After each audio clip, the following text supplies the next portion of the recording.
If you should and you could and you don't, jot those little phrases down. Should, could, don't. Here's what we call that. Formula for disaster.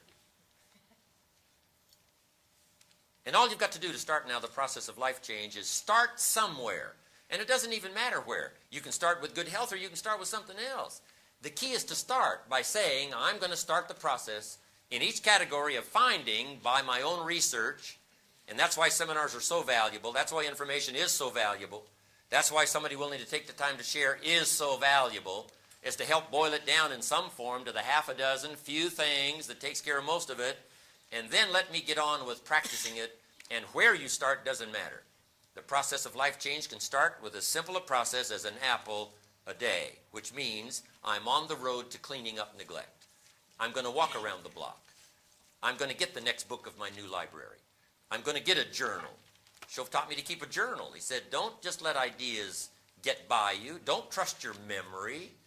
If you're serious about really becoming an entrepreneur, if you're serious about affecting other people's lives, if you're serious about fortune, if you're serious about wealth and health, if you're serious, start collecting ideas. Go over them and review them. Then make them a part of your life and practice, and don't ever look back.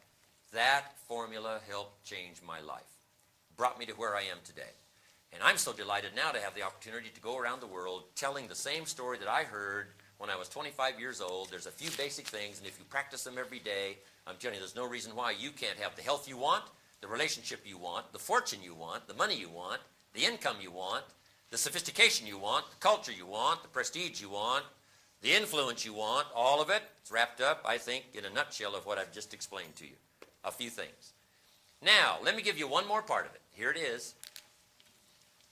Once you've found the few things that makes the most difference, now spend most of your time working on those few things. That now is another part of the clue. The first part of the clue is to get the information and consistently practice it. But here's the rest of the formula. Spend most of your time on it. The reason why a lot of people don't do that well is because they major in minor things. They spend too much time on things that don't count much. And they spend too little time on things that would count. So jot this formula down. If the equation is wrong, the results can be disastrous. If the equation is wrong, the results can be disastrous over a given period of time.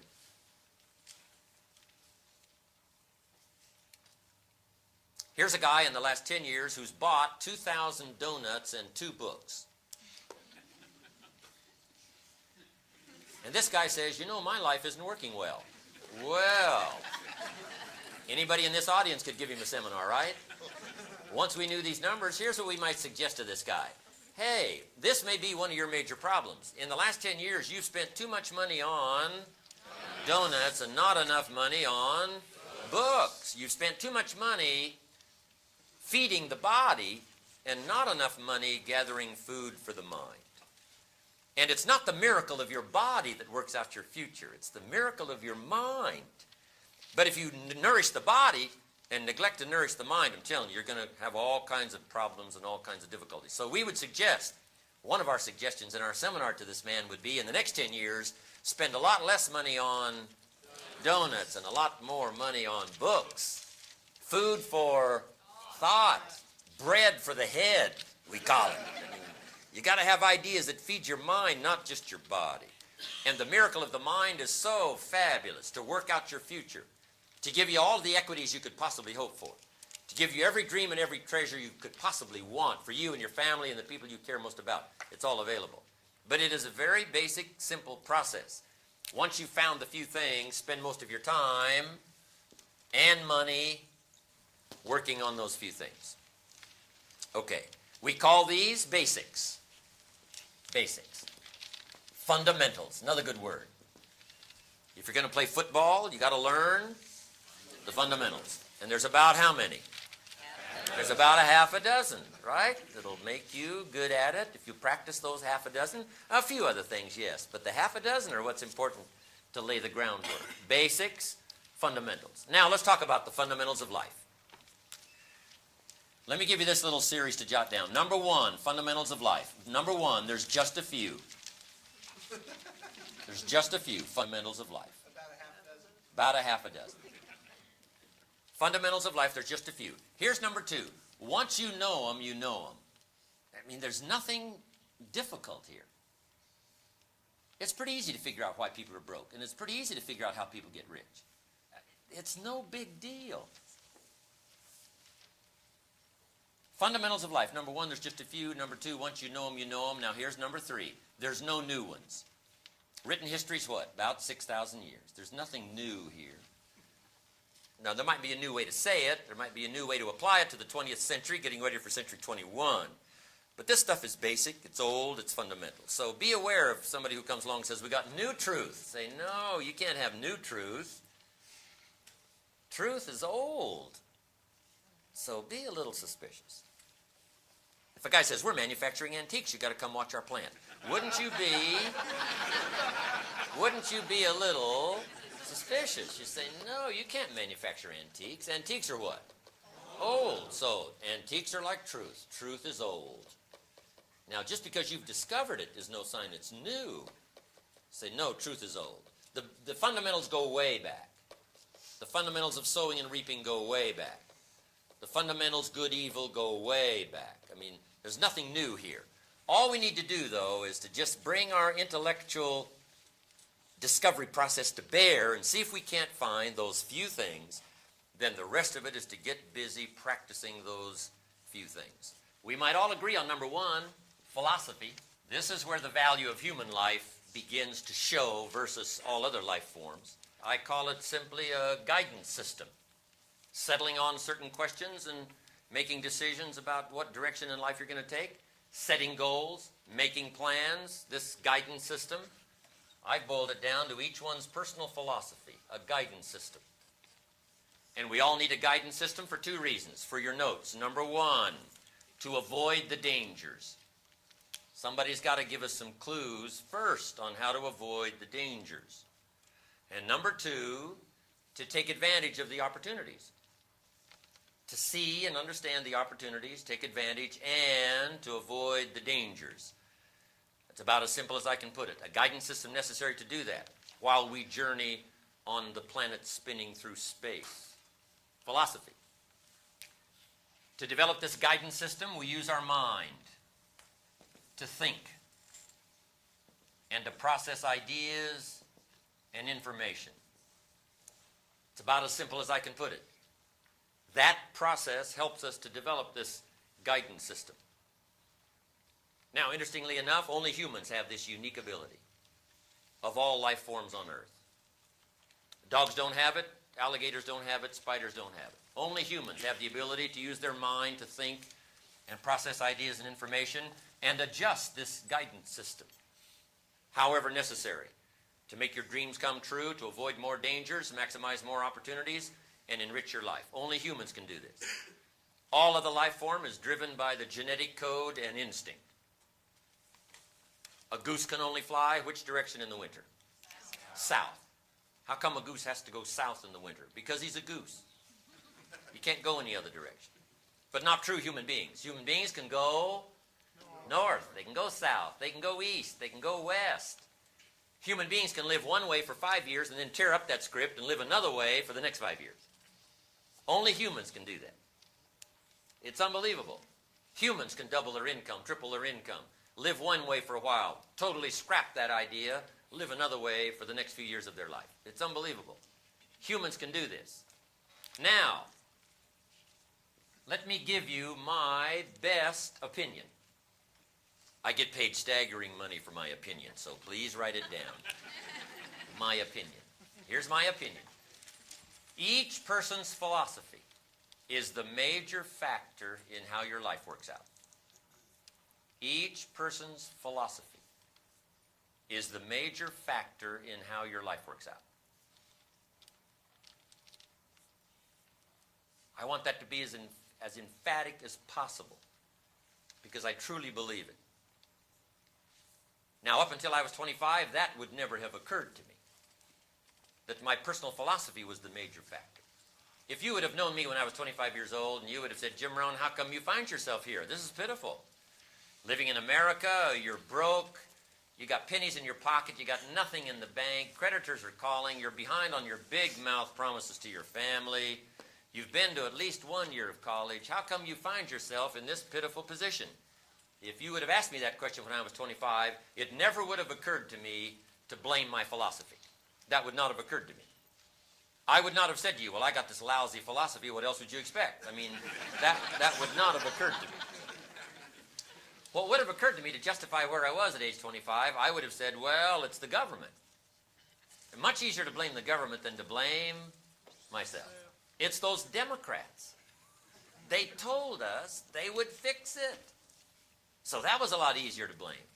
I used to blame the company. This is all they pay. Make the American dream come true with this paycheck. I used to blame the economy. I blamed interest rates. I used to blame taxes. Taxes are too high. Top federal tax rate when I first started paying taxes, 91%.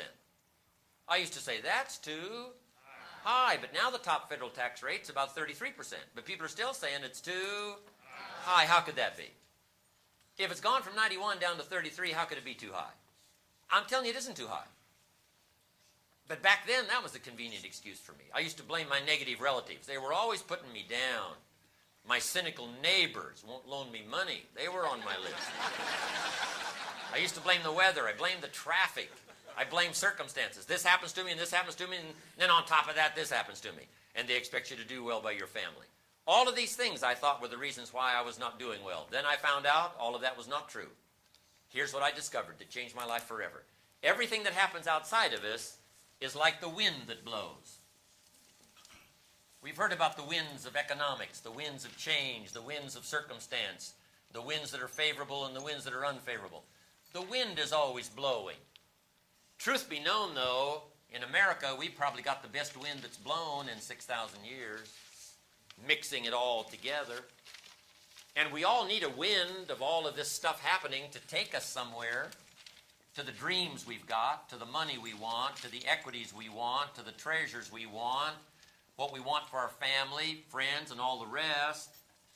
Here's what we want. We've got the best wind in 6,000 years to take us there. But here's the clue. If you just let the wind blow, you won't be happy with your arrival. You won't be happy with where it blows you. You won't be happy with where it takes you. You say, well, what can you do about the blowing of the wind? Well, you can't do anything about the blowing of the wind except set a better sail. So draw you a little sail on your notes and take that home as a centerpiece of what I've shared with you this whole day. You cannot change the blowing of the wind, but you can change the set of the sail. That's why education is so important, to help you with ideas. It helps to alter a little bit the set of the sail. That's what the sermon is for on Sunday morning. That's what the lyrics of the song that prompt you to think are for. That's what the dialogue of the movie is for. That's what conversation is for. That's what education is for. That's what satellite is for. That's what a stream of ideas are for, to help you adjust and keep adjusting all of your life the set of the sail. Then I found out if you went to work on this in a concentrated way, you could so alter the course of your life that the outcome in a fairly short period of time would be absolutely almost overwhelming. For your money, for your health, for your relationship with your family, for equities of all kinds, business, whatever. Wouldn't matter. And you could finally set such a sail that after a while, you could care less anymore about the wind that blows. Why? It's not going to matter to you because you've learned how to set the sail. And interestingly enough, the same wind that blows others to disaster, blows others on the rocks, blows others on the beach, blows others to places they don't want to be. The same wind takes us to prosperity, takes us to all the dreams we've got and the things we want. Why? Because we've learned to intervene and set sail. That's the key. And that's why I lecture. That's why I speak. That's why I talk. That's why I talk to my children. That's why I talk to my grandchildren. That's why I talk to every ear I can get attention from. And that is, listen to ideas, whether they come from me or from someone else. Be a collector of good ideas. Get more serious about altering the course of your life. And you can, regardless of what happens the next 5 years, getting ready for the turn of the century, you can wind up where you want to be. The money, the joy, the pleasure, the satisfaction. Set of sail. Now, what is philosophy if it's so important? I teach kids how to be rich by 40, 35 if you're extra bright, much sooner if you find a unique opportunity. Kids say, hey, that sounds good to me. How do I do it? And I say, it starts with your philosophy. So kids ask me, what is philosophy? It's kind of a big word, so I've broken it down for them, made it easier for me to understand. Here's my definition of philosophy. Philosophy comes from, number one, the collection of all that you know. Gathering knowledge is the first key to developing the philosophical set of sail. And then number two, deciding which of this information is valuable enough to bet your money and your time. That's about as simple as I can put it. To change the set of sail, regardless of the wind that blows, first you search for knowledge. Then you got to sort through it and decide which of it is valuable enough to spend money and time. That is one of the best equations I know of. You might know 1,000 things, but you can't do 1,000 things. You've got to sort through a lot of information and boil it down to the things that really matter to you and utilize that as the most important pieces, deciding what's valuable. So first of all, we got to gather knowledge. When I have a chance to talk to my high school friends, first thing I tell them is, you got to have the information. Get it while you're here. Don't leave school without it. It's one of my little phrases for my high school friends. What they teach here, what you think of it, that's up to you. What you're going to do with it, that'll soon be up to you. But right now, this is the important thing, is to get it. You can sort through it. You can cast aside whatever's not going to work for you in the future. But the important thing is to be serious enough to get it. Okay? I teach them there's nothing worse than being stupid. Right? Being broke is bad, but being stupid's what's bad. And what's really bad is being broke and stupid. Nothing much worse than that unless you're sick. Right? Sick, broke, and stupid. That's about it. Unless you're ugly. But surely that would do it. Ugly, sick, broke, and stupid. Life's most negative scenario. So number one, you've got to know. You've got to have the information. Now, where do we get ideas and information? We've got this marvelous ability here, like no other life form on earth has, to alter the course of our life. You don't have to keep flying south. If south is not getting you the money and the joy and the pleasure, I'm telling you, you can alter the course. You're not like just a blind animal that has to be driven by instinct and the genetic code. So, if we want to change our life, we've just got to use this marvelous mechanism to gather more ideas and information and see if it'll pay off for us. So where do we get this? Jot this down. Number one, from PE, I call it personal experience. Just make it a point from now on to learn more from your own personal experience. That's probably the best university in the world. Your own personal experience. You've been through enough that could teach you. Personal experience. Log the questions from your personal experience. Log the answers from your personal experience. Right? Learning is the beginning of wealth. Learning is the beginning of health. And here's where it can all start. Paying more attention to your own personal experience. One way to learn to do it right is what? Do it wrong. That's one way to learn. Now the key is, don't let it take too long. If you've done it wrong for 10 years, we suggest that's long enough. We don't suggest 10 more years just to prove a point. No. You can prove any point in 10 years. In 10 years, your health disciplines will be on track or what? Off track. Your financial independence will be on track or off track. It doesn't take that long to come to the conclusion based on your own personal experience, whether you're on track or off track. In a few years, you've either got the breath or you haven't got the breath. You got the money or you haven't got the money. You've got the self-esteem or you haven't got the self-esteem. I mean, it doesn't take much from your personal experience. Schoaf was swift to point out my personal experience. He said, let's learn from that. He said, Mr. Owen, you've been working 6 years. I said, yes, sir. He said, how are you doing? I said, not very well. He said, I suggest you not do that anymore. What a swift analysis of my current situation. He said, couldn't we find out what happened the last 6 years so that you can alter the course the next 6 years? That had never occurred to me. He said, I'm telling you, we can learn so much from the last 6 that we can make the next 6 years totally different than the last 6. And that's exactly what he did for me. That second 6 years, my life so swiftly changed. It was absolutely incredible. At age 25, I was broke. At age 31, I was rich. And he said, Mr. Rohn, if you'll make these changes starting today, he said, the next 6 years of your life will be totally different than the last 6. I took him up on that. So now let me give you that promise. In case you have to leave early, here's the promise that changed my life for your notes. He said, if you will change, everything will change for you. If you will change, everything will change for you.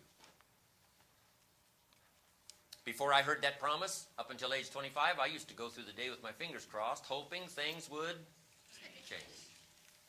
Hoping my boss would change, hoping the company would change, hoping the weather would change, certainly hoping circumstances would change, hoping the wind would change, hoping the economy would change, something would change that would give me a better chance to have a better life. Then I found out that's not what needs to change. It's going to be like it's going to be. Politics are going to be like they're going to be. Unlevel playing field, it's going to be like it's going to be. Right? The races, the mix, it's all going to be like it's going to be. The difference is going to be you. But he said, if you will change, everything will change. But then he also gave me the warning. Here it is. If you don't change, nothing will change. And he said, the next 6 years of your life will be just like the last 6.